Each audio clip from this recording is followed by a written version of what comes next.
Over the weekend, the Hessels, who as you know are big boosters of development, tweeted, "People are focused on water views and maintaining water views as additional buildings are created."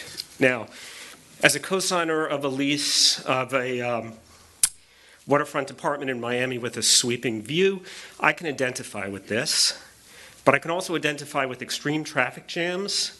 For instance, a 20-minute drive to go just a few blocks to get on I-95, and this is indicative of overdevelopment. 2 weeks ago, the entire Bracey Housing Board was dismissed, as we've just heard from other people.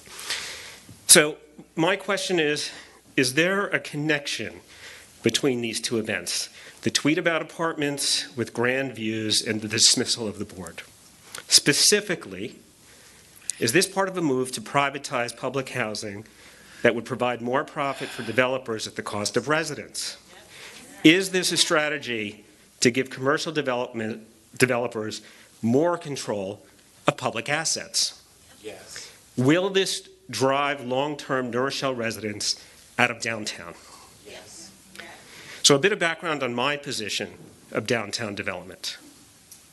At the beginning of this process, I was in favor of large buildings downtown as a way to jumpstart our local economy. So I was supportive of that. I was worried that development might get out of hand, but we needed to take that risk. It appears development has gone too far. Some of this involves shoddy construction, eschewing union labor, insufficient green space and parking, and just selfishly, I don't like the noisy gas meter that had to be installed at my house to support the increased pressure, which is indicative of hidden costs of development. And now it appears public housing may be scrapped or seriously undermined.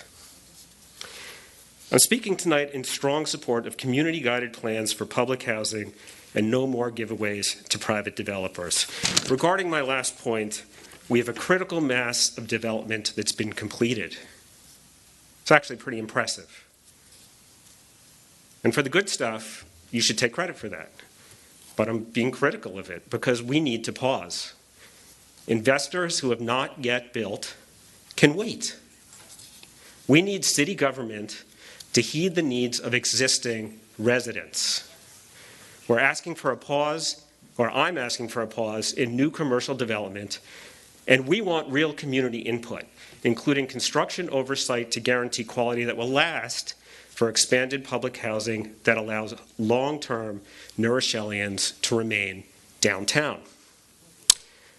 I'm out of time, so I won't go into the next point about being civil, but I think that the way this was handled was really not very civil or constructive, and we should really do better than that.